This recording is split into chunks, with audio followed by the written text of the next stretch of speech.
Welcome to the Queen of Hearts podcast. And here's the queen herself, registered dietitian Heather Klug. If you love your pets as much as we do, you're going to want to stick around for today's episode. We're celebrating our animals and the benefits they bring to our heart health. I'm Heather Klug. And I'm Bethany DeBrew-Adams. And we're from the Karen Yance Women's Cardiac Awareness Center. Yes, we are. As we record today, it is National Dog Day. Yay! And we both have dogs who mean the world to us. So we thought, what better way to celebrate them than by dedicating a podcast to them? Yes, plus it's a fun thing to talk about. Yes. Plus, since so many people added pets to their families during the pandemic, we wanted to discuss the benefits pet ownership can have for our heart health. Yes, that's correct. And even though it is National Dog Day, we wanted to be sure to acknowledge all types of pets because it isn't just dogs that can benefit our hearts and lives. Whether your family pet has fur or feathers or even scales, they all add a level of joy to our days, right? That's right. And while most of the scientific studies have been on the benefits of dog ownership specifically, a lot of those benefits of having animals in our homes carries over to a variety of animals as well. So, Heather, I know you have two very adorable little pups. I do. Yes. Can you tell our listeners a little about them? Sure. So I have two teddy bear dogs. No. So Cody is 5. And Liv, her real name's Olivia, but we call her fancy. Liv for short. Yes. And she is 2. And boy, how to describe them. Cody is like kind of more the laid back kind of dog. He's kind of chill, right? Yeah. And he's my shadow. He follows me around everywhere at home. Even to the bathroom? Yes, to the bathroom. Sleeps pretty much right by my head, those kind of things. Very nice. Yes. And then Liv kind of follows Cody around everywhere. So they both sort of follow me around. Although Liv kind of moves around across all the family members a little bit more. Okay. But she's kind of how do I describe her? She's a mixture of like sweet and sassy, I would say. That is very diplomatic. Just judging by some of the stories I've heard over the last couple of years that you've had her, she can get into some trouble. Yes. Well, she is the second dog, and it seems like the second of anything is always more trouble. Hey. At least for kids. I'm the second born too, Okay. so That's true. it just I don't know. It just seems to go that way. But to describe Liv, like she's like a little tomboy. So she's white, mostly white. Okay. And she loves to get dirty. So if there's a little mud puddle, like Cody would walk around the puddle. Oh, he's dainty like Yes, that. but Liv dives right into the puddle. I have a picture of her with like big black beard of mud Nice. all over her face. Nice. That's Liv in a nutshell. But then she can be so sweet. She wants me to pick her up, kind of like a little child. Like a baby? Yeah, and she'll lay on my shoulder. She'll like rest down just like a little baby. So those are my dogs. Aw. Now, what about you, Bethany? Our listeners have heard you talk about Benson before. Can you Yes. say a little more about him? I can say a lot more about him. My lumpy, bumpy boy. And I call him that. He's 15. So I'm sure people have heard me talk about he's geriatric now.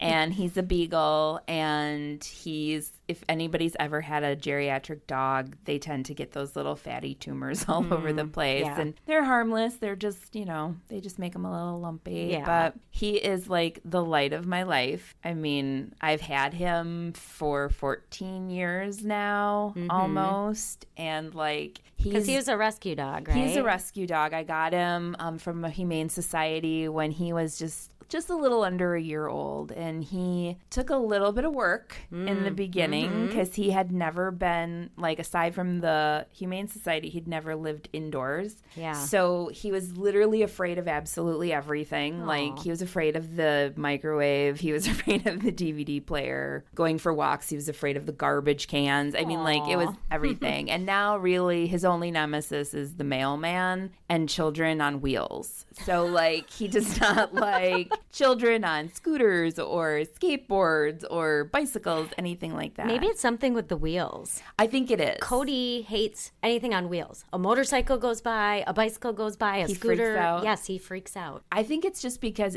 they go faster. Yeah. And like kids are, they're shifty enough Yeah. to my dog. Like But most of the time now, I mean, he's an expert napper. Like, I mean, he takes his pre-bedtime nap. Like, he loves to eat. He can't see so good anymore, and he can't hear so good anymore. Aww. But yeah, he's been with me through so many major life events. And, you know, he's 15, so I know that our time together is coming to a close, and it just breaks my heart. But like, he's lived a very good life so far. So hopefully we have him for a while, you know, but you never know. So I had a dog before him, and I always say that my dogs have always been the best therapists and the best personal trainers that you could ever hope for. Yep. So let's get into why having a pet is so beneficial for your health. Now, you've heard of Florence Nightingale, right? Of course, the famous nurse. Yes, she's considered to be the founder of modern nursing. Well, she is often credited as being the first medical professional to use animals to help people recover from illness. Really? Yeah, way back in the early 19th century, she used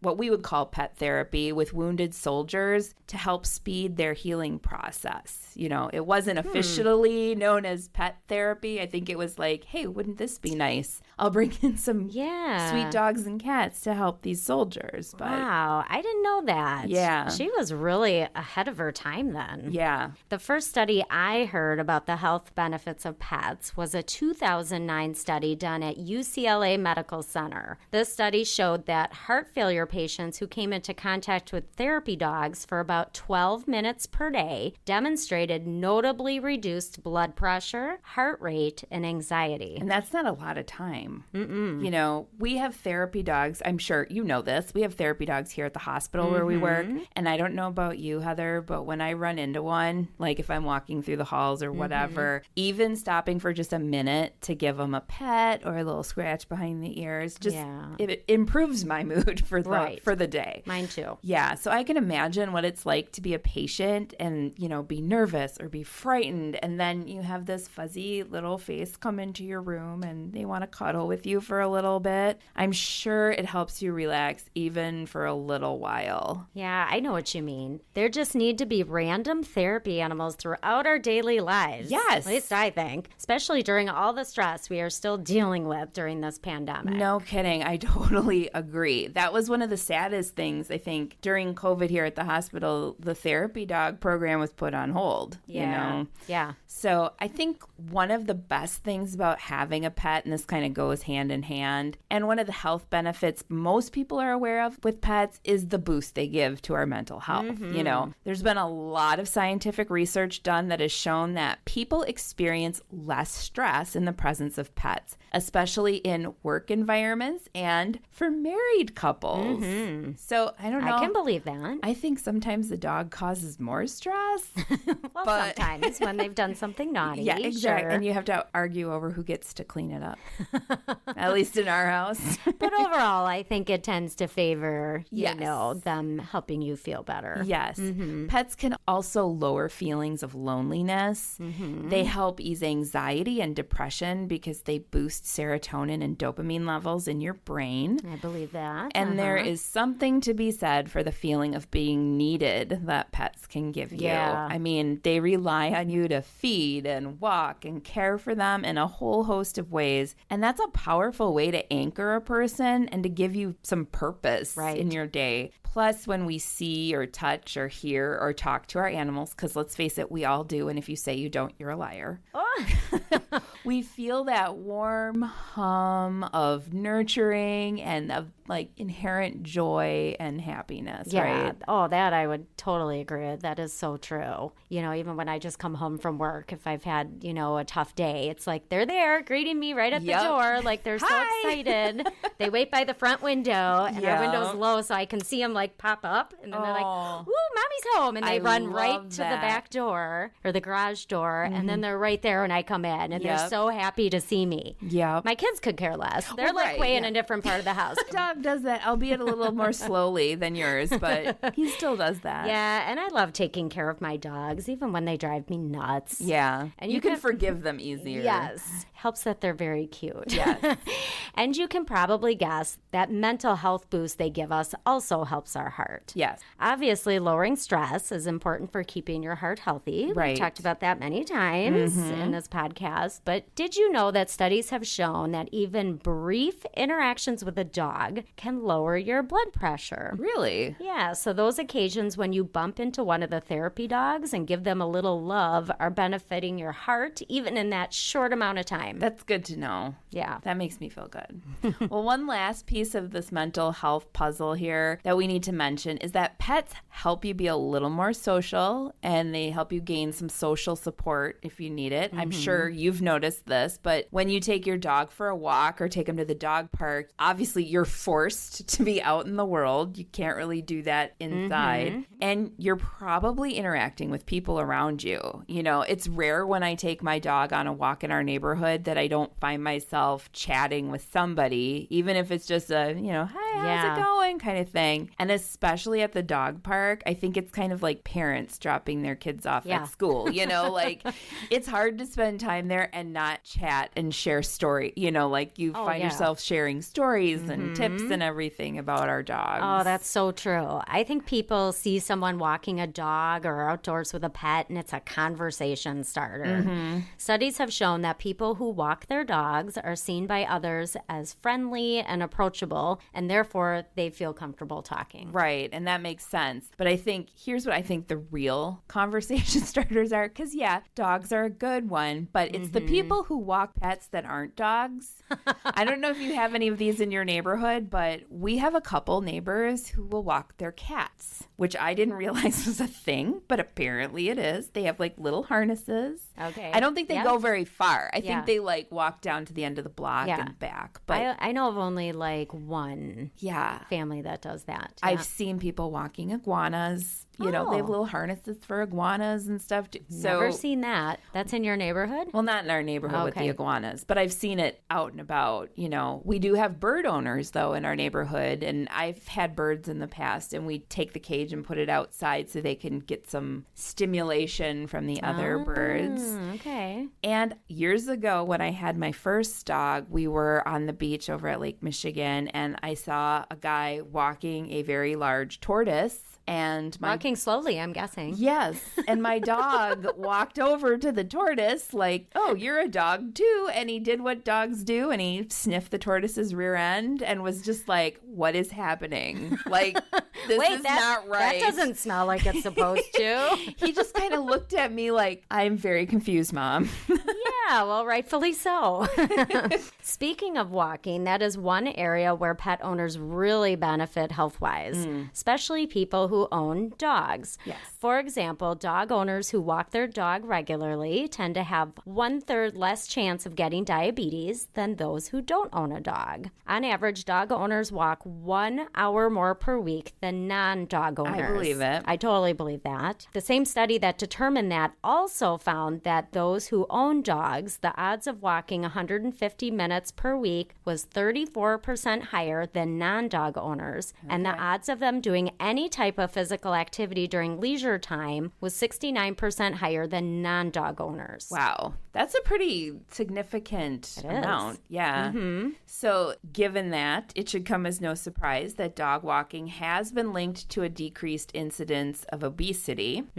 Obviously, if you're engaging in more regular physical activity, you're going to see some benefits. Sure. I remember getting my dog that I have now when he was young. He required 4 walks a day. Ooh. Yeah. And we got him in a December where there was tons of snow, and he liked to run through the snow, and I had to chase him through the snow. And 3 weeks after we got him was Christmas, and I put on a pair of pants that I hadn't worn in a while, and they fell right off. Oh, boy. So I had lost weight without even noticing because I was so busy chasing him around. Interestingly, in a 2010 study, public housing residents were given loaner dogs. Like, here you go, you can borrow this guy for a while. And asked to walk them as much as they light, and the folks who walked their dogs 5 times a week lost an average of 14.4 pounds over the course of a year. Wow. Now, the part that I find the most interesting is that the participants considered walking the dog to be a responsibility rather than,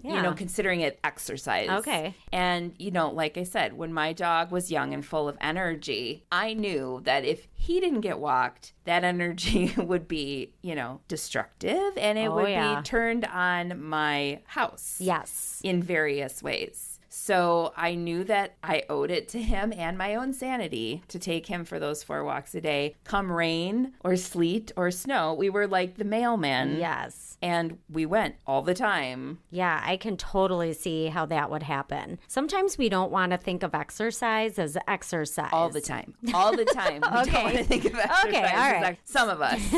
So if you feel that your beloved pooch needs that big walk in the evening as part of his care, you're going to think of it as something you are doing for him, and you might not even consider counting that walk as exercise. Right. It's just part of your routine. Yeah. The American Heart Association has said that owning a dog can help lower your risk of heart disease, in large part because a dog needs to be walked. Right. Brisk walking can lower the risk of high blood pressure, high cholesterol, type 2 diabetes, as we mentioned before, and other conditions. Right. And the American Heart Association has also stated that the physical activity of walking and playing with your dog contributes to better overall cardiac health and fewer heart attacks. Now, they say that specifically about dogs, but if you have other animals that you can play with in a physical way, I would assume they would count as well. Sure. I'm thinking, I don't have cats because I'm allergic, but you can chase a cat around, or I'm guessing, right? Or if they want to. If they want to.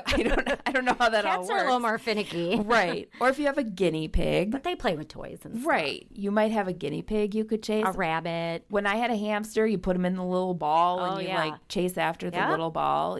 Anything that could run around your house or your backyard. Maybe you're lucky enough to have a pony and you can chase your pony.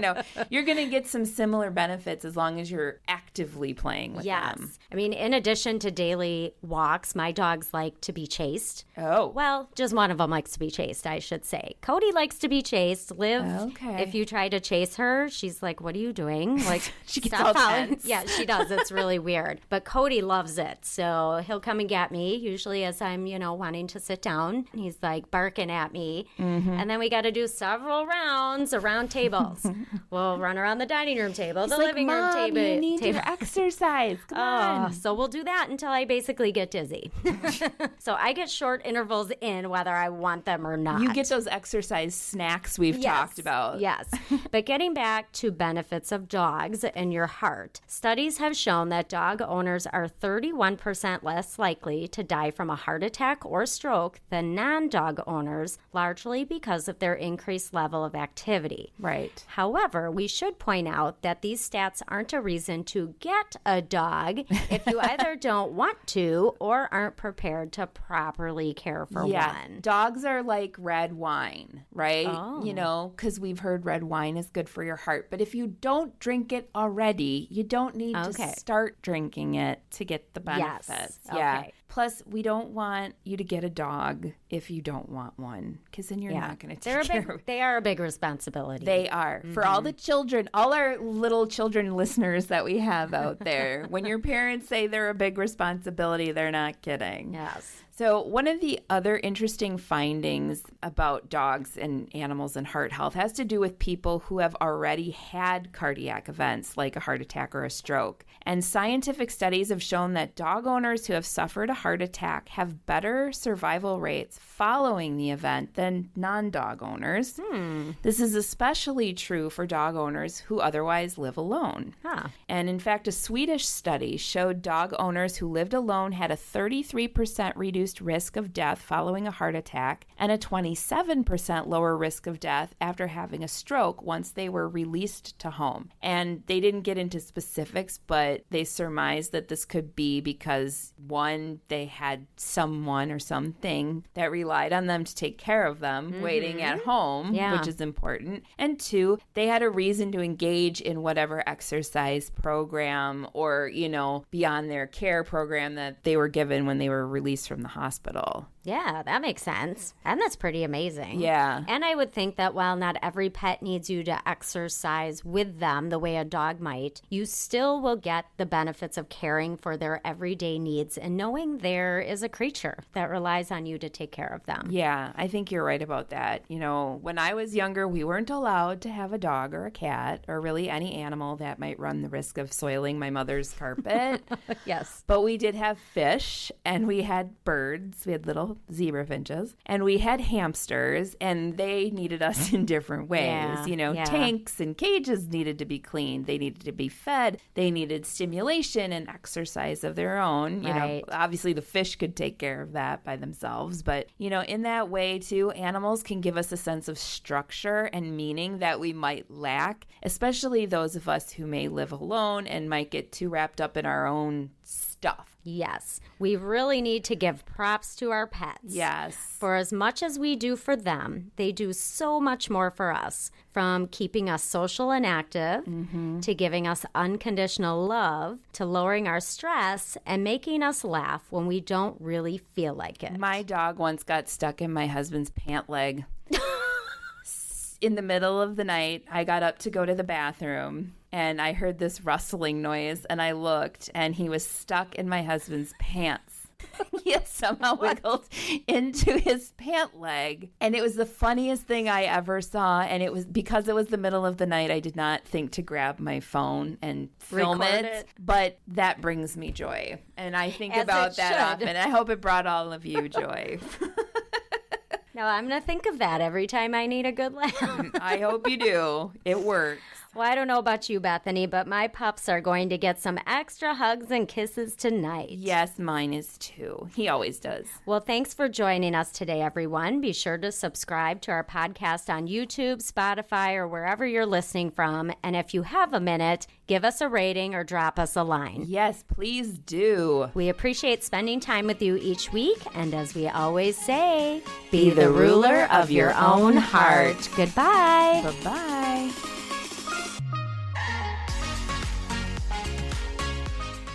Thank you for joining us on the Queen of Hearts podcast. Our podcast is recorded here at the Karen Yance Women's Cardiac Awareness Center inside Aurora St. Luke's Medical Center in Milwaukee, Wisconsin. For more heart-healthy tips, info, recipes, and more, visit our website at www.karenyancecenter.org, like us on Facebook at Karen Yance Center, and follow us on Pinterest. If you like what you hear, subscribe to our show and be sure to tell your friends. Until next time, ladies, be ruler of your own heart.